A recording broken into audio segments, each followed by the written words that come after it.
وَإِذَا سَأَلْتُمُوهُنَّ مَتَاعًا، اور فرمایا جب تم ان سے مانگو کوئی سامان، کوئی بھی چیز مانگو، فَاسْأَلُوهُنَّ مِنْ وَرَاءِ حِجَاب، تو پردے کے پیچھے سے مانگا کرو۔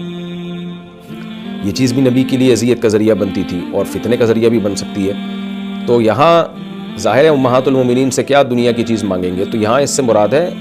جو بھی شرعی مسئلہ ہوتا ہے۔ متاع ویسے تو دنیا کے مال و متاع کو کہتے ہیں، لیکن یہاں متاع سے مراد ہے فائدے کی چیز۔ تو صحابہ کے لیے اس سے زیادہ تو کوئی فائدے کی چیز ہو نہیں سکتی تھی کہ ان کو شرعی مسئلے کا علم ہو جائے۔ تو اس لیے اللہ نے فرمایا کہ جب ان سے کوئی مسئلہ پوچھو تو پردے کے پیچھے سے پوچھا کرو، سامنے آنے کی اجازت نہیں ہے۔ اور یہ بھی ہے کہ نبی صلی اللہ علیہ وسلم کی زندگی میں تو اس کی نوبت کم آتی تھی، لیکن اللہ کے علم میں یہ بات تھی کہ سید الانبیاء صلی اللہ علیہ وسلم کے دنیا سے جانے کے بعد بہت زیادہ لوگ رخ کریں گے امہات المومنین کی طرف مسائل پوچھنے کے لیے، کیونکہ ضرورت پیش آتی رہے گی۔ اب گھر کے حالات اور گھر کے باتیں، گھروں میں زندگی کیسے گزارنی چاہیے اور گھر میں کیا کیا نبی صلی اللہ علیہ وسلم نے احکام دیے ہیں، اور کچھ باتیں تو ایسی ہیں جو امہات المومنین کو نبی نے بیان کی ہیں، امہات المومنین کے علاوہ بیان نہیں کی ہیں۔ تو پوری دنیا سے لوگ آتے تھے امہات المومنین سے مسائل پوچھنے کے لیے، خاص طور پر سیدہ عائشہ رضی اللہ تعالی عنہ سے تو بہت زیادہ مسائل پوچھے گئے ہیں۔ ایسے ایسے مسائل بھی پوچھے گئے جو بظاہر حیا کے خلاف ہیں۔ حدیث میں آتا ہے کہ ایک صحابی آئے دور سے چل کے، ایک دوسرے ملک سے سفر کر کے آئے اور حضرت عائشہ رضی اللہ تعالیٰ عنہ کے گھر پہ آ کے کہنے لگے میں آپ سے مسئلہ پوچھنا چاہتا ہوں، لیکن وہ حیا کے خلاف ہے۔ تو حضرت عائشہ نے فرمایا لا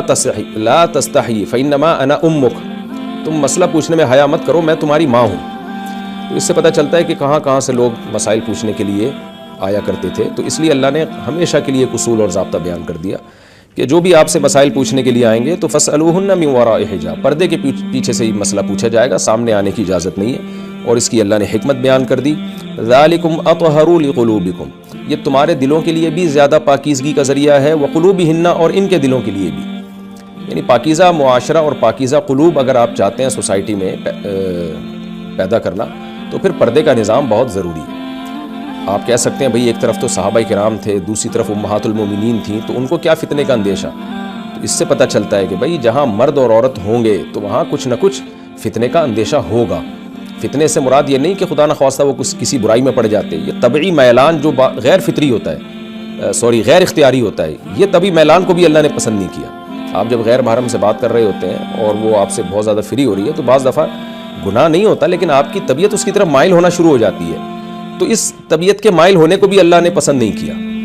کہ عورت اپنے شوہر کے لیے اور مرد اپنی بیوی کے لیے کسی اور کی طرف طبیعت مائل ہی نہیں ہونی چاہیے۔ تو اس کے راستے اللہ نے بند کیے، خاص طور پر جو دین کی خدمت میں مشغول ہیں۔ تو امہات المومنین سے بڑا تو کسی کا مقام نہیں ہو سکتا۔ تو اس لیے اللہ نے فرمایا ذالکم اطہر لقلوبکم وقلوبہن، یہ پردے میں رہ کے بات کرنا تمہارے دل اور ان کے دل دونوں کی زیادہ پاکیزگی کا ذریعہ ہے، اس سے دونوں کے دل پاک صاف رہیں گے۔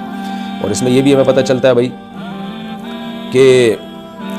آج کون اتنا نیک ہے جو یہ کہے کہ مجھے پردے کی ضرورت نہیں ہے اور وہ لڑکیوں سے گپے مار رہا ہو اور کہ مجھے کوئی فتنے کا اندیشہ نہیں ہے، یا خاتون جو ہے وہ دین کے نام پہ مردوں میں تبلیغ کرتی پھر رہی ہیں اور کہیں کہ ہمیں فتنے کا اندیشہ نہیں ہے۔ تو امہات المومنین سے بڑھ کر کون نیک ہو سکتا ہے؟ جب ان کو اللہ نے کہہ دیا کہ اس میں پردہ کرنے میں آپ کے دل کی پاکیزگی زیادہ ہے، تو جو آج کے لوگ ہیں ان کو تو اور زیادہ ضروری ہے پردہ کرنا، ان کے تو فتنے میں پڑنے کا اندیشہ ہے، ان کے تو زنا میں پڑنے کا اندیشہ ہے۔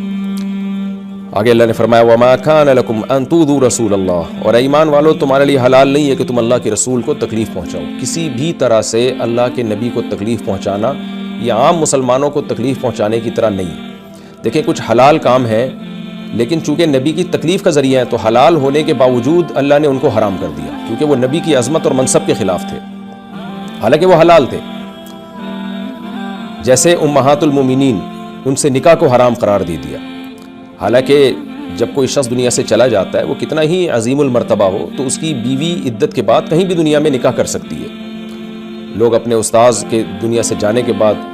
ان کی زوجہ سے نکاح کر لیتے ہیں، اس کو شریعت میں معیوب نہیں سمجھا گیا۔ پیر و مرشد کی زوجہ سے نکاح کر لیتے ہیں، اکثر لوگ اپنی چچا کے جانے کے بعد چچی سے نکاح کر لیتے ہیں، ماموں کے جانے کے بعد مامی سے نکاح کر لیتے ہیں۔ تو یہ شرعاً حلال ہے کیونکہ یہ چچی اور ممانی غیر محرم رشتے ہیں، لیکن نبی صلی اللہ علیہ وسلم کی ازواج کو بھی یہ مقام دیا گیا اور خود پیغمبر صلی اللہ علیہ وسلم کو بھی، کیونکہ آپ صلی اللہ علیہ وسلم کے لیے یہ عمل تکلیف کا ذریعہ۔ آپ کی طبی خواہش یہ تھی کہ میری دنیا سے جانے کے بعد میری ازواج سے کوئی نکاح نہ کرے، تو یہ طبی خواہش تھی، لیکن آپ صلی اللہ علیہ وسلم اس کا اظہار نہیں کرتے تھے، کیونکہ آپ صلی اللہ علیہ وسلم اللہ کے حلال کو حرام اور حرام کو حلال نہیں کر سکتے تھے۔ لیکن اللہ نے یہ پابندی لگا دی کہ بھئی تم نبی کو کسی بھی طرح سے تکلیف نہیں دے سکتے، ایک کام جو بذات خود حلال ہے، نبی کی عظمت اور نبی کی راحت اور آرام کی خاطر وہ حرام کیا جا رہا ہے، وہ کیا ہے؟ آپ کی ازواج سے نکاح نہیں ہو سکتا۔ اس لیے آگے اللہ نے فرمایا وَلَا أَن تَنْكِحُوا أَزْوَاجَهُ مِن بَعْدِهِ أَبَدًا، اور نہ تمہارے لیے یہ جائز ہے کہ تم ان کی بیویوں سے ان کے دنیا سے جانے کے بعد کبھی بھی نکاح کرو۔ کیوں؟ إِنَّ ذَلِكُمْ كَانَ عِندَ اللَّهِ عَظِيمًا، تمہارا یہ عمل اللہ کے نزدیک بہت بڑا عمل ہوگا، یعنی یہ چھوٹا گناہ نہیں ہے، بہت بڑا گناہ ہے۔ اسی سے وہ مسئلہ بھی حل ہو گیا کہ حضرت علی نے حضرت فاطمہ کی موجودگی میں دوسری شادی کیوں نہیں کی۔ حضرت عثمان نے بھی نبی صلی اللہ علیہ وسلم کی بیٹی جب آپ کے نکاح میں تھیں تو ان کی موجودگی میں دوسری شادی نہیں کی۔ اس کی وجہ بھی یہی ہے کہ دوسری شادی اگرچہ حلال ہے، لیکن بہرحال باپ کو تکلیف ہوتی ہے جب اس کی بیٹی پہ سوکن آئے، تو اس لیے حضرت علی نے سید الانبیاء صلی اللہ علیہ وسلم کا خیال کیا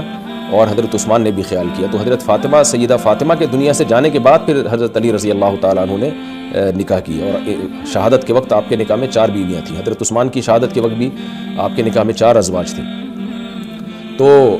کیونکہ نبی نے وہاں بھی پابندی نہیں لگائی ہے، حدیث میں آتا ہے نا کہ جب حضرت فاطمہ پر حضرت علی نے ارادہ کیا نا ایک اور نکاح کا، تو آپ نے فرمایا واللہ لست احلل حراما ولا احرم حلالا،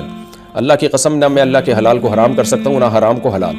ولکن لا یجتمع بنت رسول اللہ و بنت عدو اللہ فی بیت واحد، لیکن اللہ کے دشمن کی بیٹی اور اللہ کے نبی کی بیٹی ایک گھر میں جمع نہیں ہو سکتی، کیونکہ حضرت علی ابو جہل کی بیٹی سے یا ابو لہب کی بیٹی سے نکاح کر رہے تھے، ابو لہب کی بیٹی سے شاید نکاح کر رہے تھے۔ تو اس سے بھی پتہ چلتا ہے کہ بھی حلال حرام کا مسئلہ نہیں تھا، بس پھر آپ نے یہ بھی فرمایا فاطمہ تو بضعۃ منی، فاطمہ جو ہے میرے جگر کا ٹکڑا ہے، میرے دل کا ٹکڑا ہے، من آذاہا فقد آذانی، جس نے فاطمہ کو تکلیف دی اس نے مجھے تکلیف دی۔ تو یہ خصوصیت تھی حضرت فاطمہ کی اور سید الانبیاء کی کہ پیغمبر کی بیٹی پہ سوکن نہیں آ سکتی۔ اب لوگ اس سے استدلال کرتے ہیں کہ دوسری شادی بری چیز ہے، دیکھو نبی حضرت علی نے نہیں کی، حضرت عثمان نے نہیں کی۔ بھائی آپ اگر پیغمبر ہیں تو پھر تو ٹھیک ہے، آپ کی بیٹی پہ سوکن لانا بھی غلط ہے، ناجائز ہے، لیکن اگر آپ پیغمبر نہیں ہیں تو جتنے ہیں اتنے ہی رہنا چاہیے انسان کو۔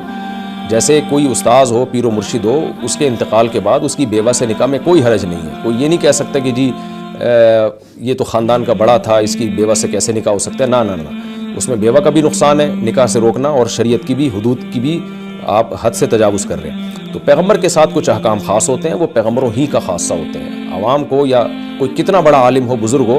اس کو پیغمبر پر قیاس کرنا ان احکام میں جائز نہیں ہوتا۔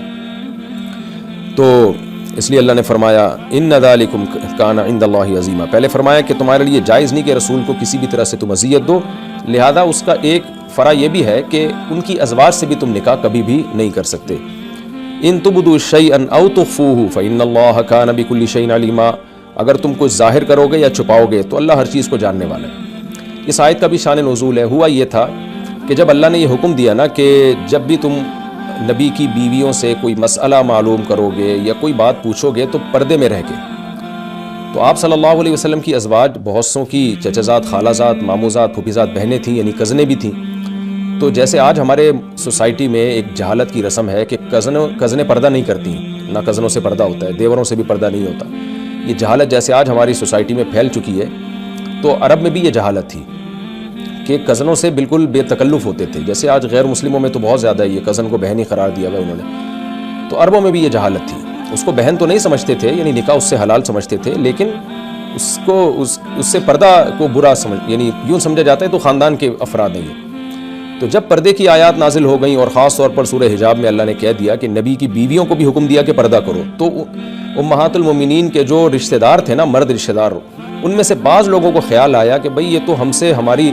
جو ہے وہ کزنوں کو چھپایا جا رہا ہے۔ آج بھی جیسے لوگ اعتراض کرتے ہیں نا، جب کزن پردہ کر لیتی ہے چچا بھائی، خالہ زاد بھائی سے، تو کہتے ہیں تو میں تو بھائیوں کی طرح ہوں، ہم سے جو ہے نا، ہمارے تو خاندان کے ایک حصہ ہے یہ کزن، تو بعض لوگ اس پہ غصہ بھی کرتے ہیں۔ تو بعض لوگوں کو یہ خیال آیا، بعض نے زبان سے اس خیال کا اظہار بھی کیا کہ بھئی ہم سے ہماری کزنوں کو پردے کا حکم دیا جا رہا ہے، تو کوئی بات نہیں، نبی کے دنیا سے جانے کے بعد جب یہ جو ہے نا ہم ان سے پھر نکاح کر لیں گے۔ تو یہ بھی بعض لوگوں نے کہا، بعض کے دل میں خیال آیا، زبان سے نہیں کہا کہ بھئی ٹھیک ہے، بھئی پردے کا حکم تو نازل ہو گیا ہے، لیکن نبی صلی اللہ علیہ وسلم کے دنیا سے جانے کے بعد نکاح کا راستہ تو کھلا ہوا ہے نا، تو یہ ہماری کزنیں، ہم ان سے نکاح کر لیں گے۔ تو یہ بات بھی اللہ نے اس پہ بھی پابندی لگائی اور فرمایا ان تبدوا شیئا، تبھی آگے اللہ نے حکم دے دیا کہ ولا ان تنکحوا ازواجہ من بعدہ ابدا، تمہارے لیے نکاح بھی حرام ہے، یعنی اب نکاح پہ بھی اللہ نے پابندی لگائی ہے کہ نبی کی بیویوں سے نکاح نہیں ہو سکتا. کیوں؟ یہ عمل اللہ کے نظر میں بہت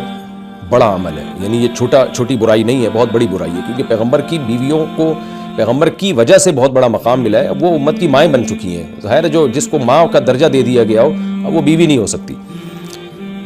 پھر آگے اللہ نے فرمایا ان تبدوا شیئا او تخفوہ, اگر تم اپنی زبان سے کوئی بات ظاہر کرو گے یا چھپاؤ گے. یعنی جس طرح بعض لوگوں نے یہ کہا تھا ہم سے ہماری کزنوں کو پردے کا حکم دیا جا رہا ہے اور پھر ہم تو ان سے نکاح کر لیں گے, بعض کے دل میں خیال آیا زبان سے نہیں کہا, تو اسی کا اللہ نے تذکرہ کیا. کچھ بھی تم ظاہر کرو گے یا چھپاؤ گے تو اللہ تعالیٰ اس سے باخبر ہے. اس لیے کسی نجی محفل میں بھی اس طرح کی بیہودہ بات کرنے کی کسی کو اجازت نہیں ہے.